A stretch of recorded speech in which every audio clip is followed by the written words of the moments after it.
Hello and welcome to my first video analyzing the Renegades. My name's Kodo, and I'll be bringing you week-by-week analysis of LCS teams. So, for those of you not too familiar with them, the Renegades smashed their way through the North American Challenger Series last year, and have secured their spot in the LCS this split. Also, there's quite a bit of hype behind these guys, featuring players from EU such as Alex Aish and Freeze, as well as a few up-and-coming rookies. I'm really excited to watch these guys play, and I'm going to cover them weekly and track their growth over the course of the split. I don't really have a lot of time, and there's quite a bit of content to cover from this week, so I've picked some key aspects and clips to show you both the positive and negative aspects of their games. They're rough around the edges, these guys are a great group of players, and I'm really excited to see how they go forward from here. So let's jump right into picks and bans.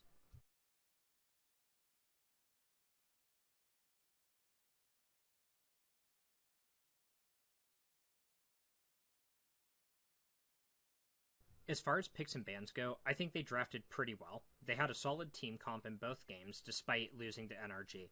A few things I kind of want to point out is first the instant lock first pick with zero regrets Dr. Mundo in both games. Setting aside RF's performance on it, Mundo is a strong tank due to his inability to die after a certain point in the game. However, there are still stronger picks than him. The better tank, for example, is Tahm Kench, who's equally unkillable, provides hard CC, as well as has the game-changing skill Devour. There's also Fiora and Gangplank for more carry-oriented triple threat comps. The reason why I bring this up is because Renegades had blue side in both of their games, but banned away quite a few power picks from themselves. They banned Gangplank twice, they banned Tahm once, and they didn't ban Fiora, but they chose Mundo despite all of this. This could be an issue with champion pools, but these champions have been in meta since before Worlds, and there's really no excuse to not know how to play them at this point. Second, they didn't punish either team for target banning Remy. In this meta, unless if you're against a true one-trick pony or a spammer of a single champion, Westor's Fizz for example, target banning is such an outdated draft strategy due to how many strong champions there are in meta, especially if you're going to use that ban to target out a tier 2 support champion like Thresh. Renegades have had Thresh banned against them for months now, dating back to their Challenger Series days. It's absolutely imperative they learn to recognize this and to both play and draft around it. Remy's Alistar did work in Game 1, but unfortunately, her Morgana didn't do so well in the second. That said, a good deal of it had to do with NRG's amazing counter composition to theirs. Morgana didn't really have a good chance to make an impact with her ultimate due to the Trundle Pillar and the kite-oriented nature of NRG's comp.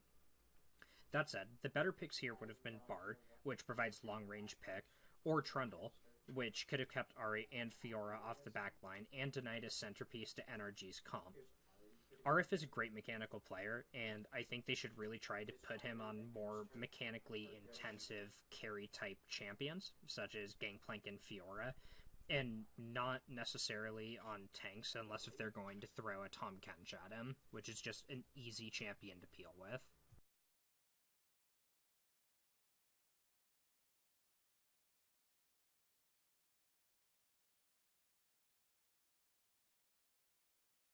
The beauty of this game really came from the map rotations and the individual choices that each of the Renegades members made. For instance, Remy here walks out of lane to give Kalista solo experience. Despite not really doing anything out of lane and just kind of walking back and forth, Kalista ends up staying equal in levels to and actually surpasses Lucian. Not to mention that Kalista outfarms Lucian the entire game.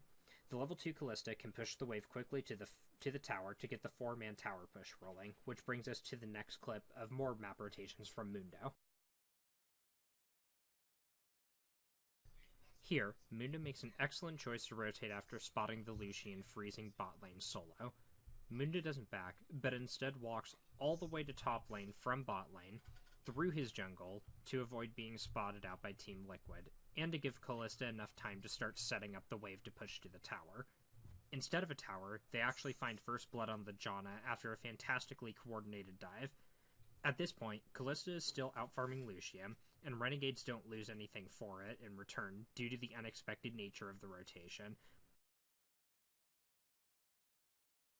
Just a bit later, Kalista and Alistar take the top tower. Before the tower falls, Alistar is already rotating to Rift Herald to help Rek'Sai secure it. Not only does Kalista get coveted solo experience, and, of course, farm, but they also take one of the earliest Rift Heralds of the week. Very, very intelligent play and rotation. Another thing Renegades did very well was using Kallista's Fate's Call as much as possible to create picks and force summoner spell usage. In these next few clips, you'll see multiple dives on Victor, one of which resulted in a kill, and a whole lot of summoners being used. This was very important to their strategy, because not only did they make picks and create pressure on the map, they would turn their summoner spell advantage into objectives. This is a large reason as to why they were able to put a 5th Dragon timer on Team Liquid so early. This level of aggression of the Kallista and support play isn't really seen much in North America, and seems to have caught Liquid off guard multiple times. A small point of criticism is I feel Remy jumped the gun a little too early on some of the ults not shown in these clips, which could have easily led to more kills. I think if she slows down just a little bit, future games will be faster, and more kills will be fed to Freeze. All of these picks were made possible by Krem's and Remy's elite ward control, though. They had deep vision and river warded in the right places almost the entire game, and always put Team Liquid on the defensive and scrambling to get vision. This was absolutely key, and I'm really glad to see that they're already on top of their warding game. In these next few clips, I want to look over a few of the teamfights that led Renegades to victory over Team Liquid. I'm going to pause the video right here, right before the fight breaks out and after Gnar goes Mega, and point a couple things out. First, Gnar flashes and ults the Kallista and Ori into the wall here. With a clutch cleanse, Kallista backs up and uses Fate's Call to knock up and chain CC Gnar long enough for Ori to get a clutch shockwave off here. After this, Renegades cleans up the rest of the fight easily. If they had turned on the Victor and Elise faster, instead of the Lucian, it likely would have resulted in at least a single kill, maybe even a double kill. This turns into a 3rd Dragon, and then they turn to Baron about 3 minutes later after this.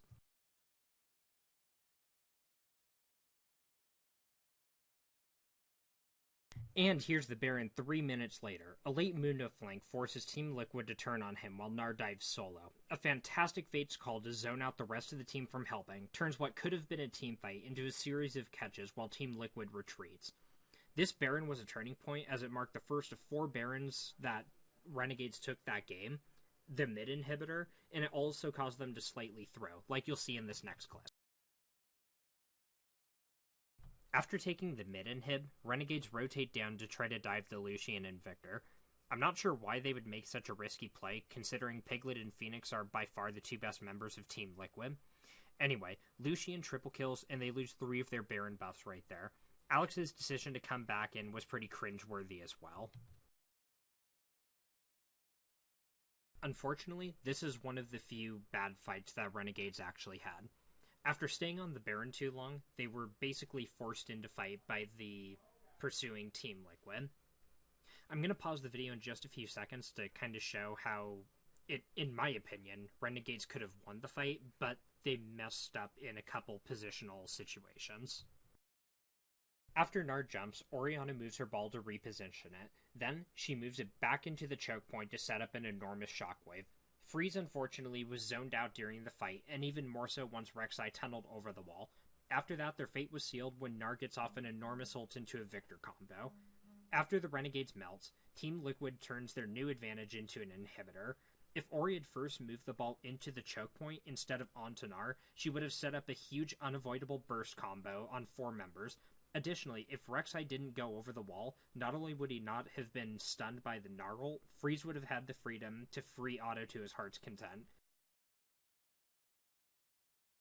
This second last teamfight is really what sealed Renegade's win, despite there being one more fight after this. Finally, Kallista and Alistar land a Fate's Call on Lucian, chaining him into Ori Burst and absolutely destroying him.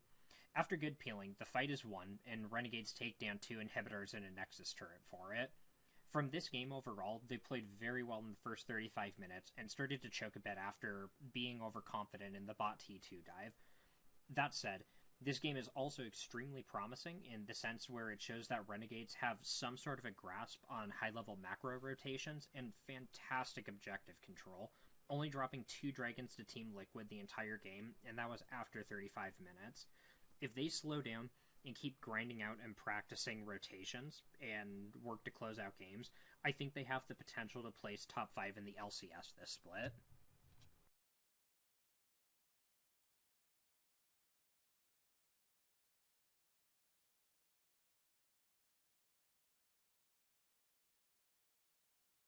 Game 2 is really the Fiora carry train, and that NRG had a fantastic draft to deal with the Renegades team comp.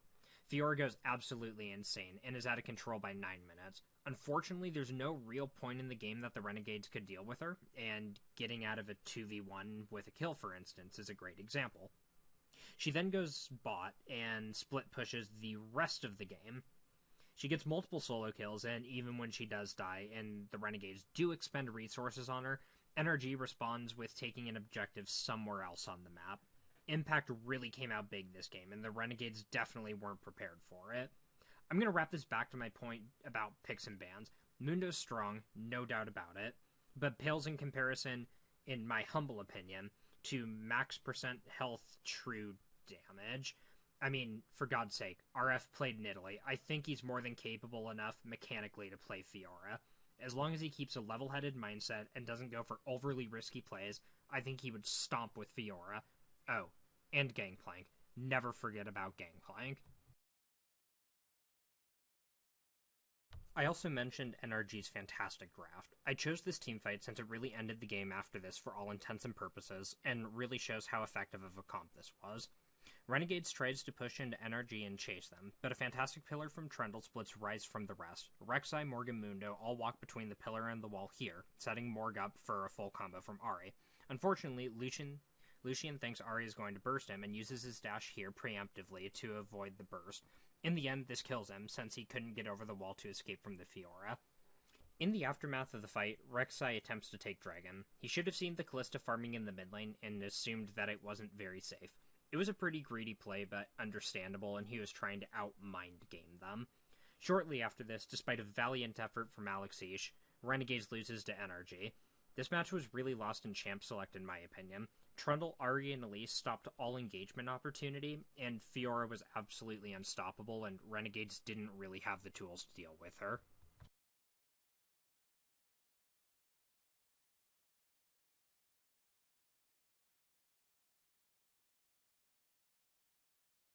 Okay, so let's try to wrap this up. I'm going to start with the players first, and I'm not going to really talk about them for an equal amount of time since I've got more to say about than others, but anyway, yeah, let's start with RF since that's who you see on your screen first.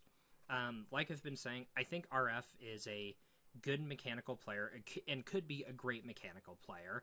That said, I think he needs to play champions that will really force him to learn how to be a great mechanical player. For example, he got to Challenger off of Nidalee. Why not put him on Gangplank and Fiora? Both of those champions are very hard to play at a high skill level.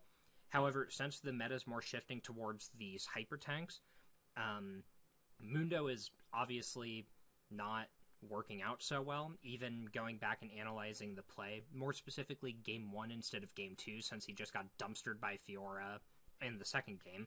In Game 1, he was just kind of walking back and forth in a lot of team fights. It seems like he didn't really know what to do, and he didn't really want to mess up. Combat paralysis, I guess, but the important part being he wasn't peeling for his carries fast enough, and that's what tanks need to do. So if you want to put him on a hyper tank, I think you need to put him on Tahm Kench or Gnar.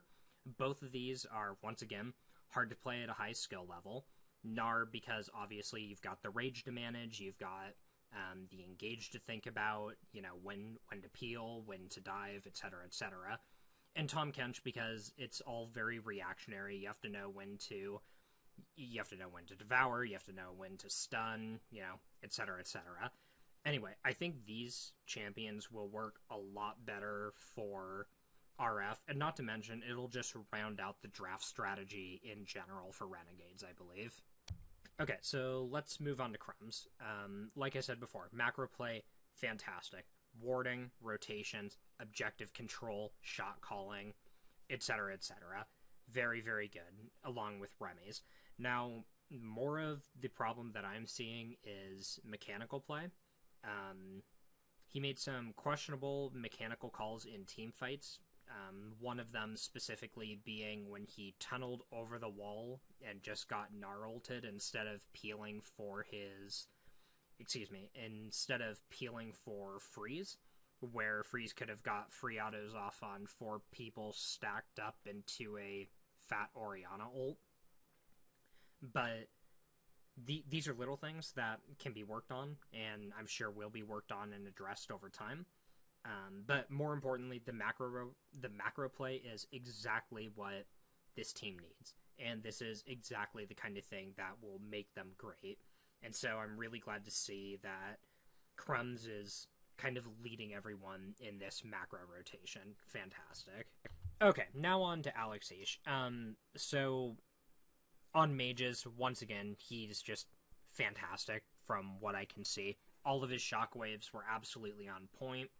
His shockwave to kill Piglet in the end of game 1 was stellar, and that's really what won them the fight there. I can't wait to see him branch out and play some other mages.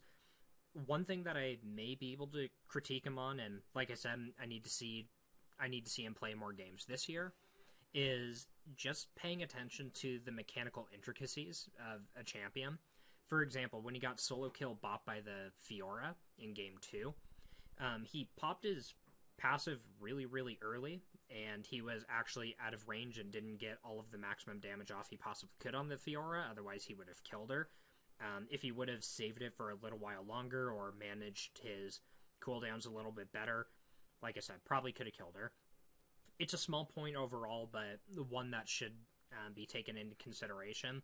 Aside from that, very slight positional errors in team fights, more specifically like with the Gnar walking into the jungle and then getting wombo comboed by the Gnar Victor Lucian.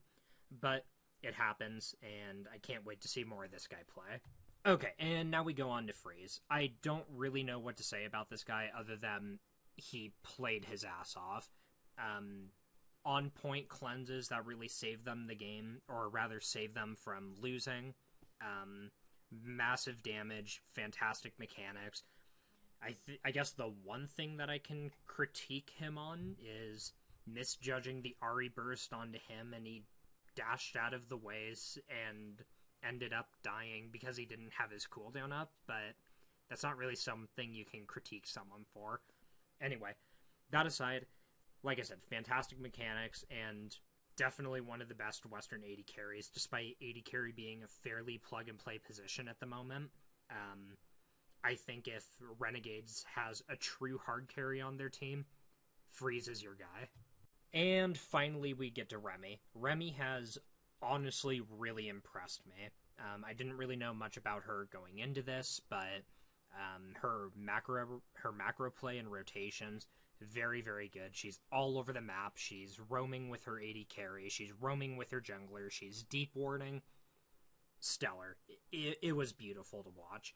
In team fights, despite her missing some flash Qs, specifically on the Victor in Game 1, knocking Lucian over the wall in Game 1, missing the fancy combo, etc., etc., she had some extremely clutch moments, more specifically with her headbutts and knocking Gnar around and making Gnar miss his ult on Remy's carries, blah, blah, blah. Very, very great, and like I said, I think the biggest thing that I can critique her on is just slowing down, being more calm, and just thinking about the play all the way through instead of just rushing into it. For example, missing multiple Fate's calls, missing the Fate call on Victor when he was trying to back, and she was just slightly out of range for the fancy combo after she landed. Aside from that, though, like I said, not really a lot that I can really critique her on. She showed up great in week 1, and I'm really hoping that in these coming weeks she'll be even better than she was now. To actually wrap this up, as players, they're all good. Some of them are great. As a team, they have a clear understanding of the macro game. They have a clear understanding that they know how to play within this meta, besides their drafting and their picks and bans, but that'll get better in the coming weeks, at least I hope. I'm, like I said, really excited to see these guys play. I don't want to sound like I'm flaming them, because that's definitely not my intention. I'm just trying to kind of factually point out the things that I have kind of seen in their play. I mean, I'm going to be doing this every week, so I don't have any ill intentions towards them or anything like that. So, anyway, yeah, I hope you guys all enjoyed my analysis. I hope that you agree with me and kind of see things my way, or, that kind of stuff. Questions, comments, concerns, blah, blah, blah. You can flame me on Reddit. You can flame me on YouTube. You can message me. You can email me, etc. If you have any VODs that you would like me to review, I would be more than happy to. I really love doing this kind of stuff, and yeah, I am just kind of looking to do more of it in general. So anyway, yeah, have a good day, guys.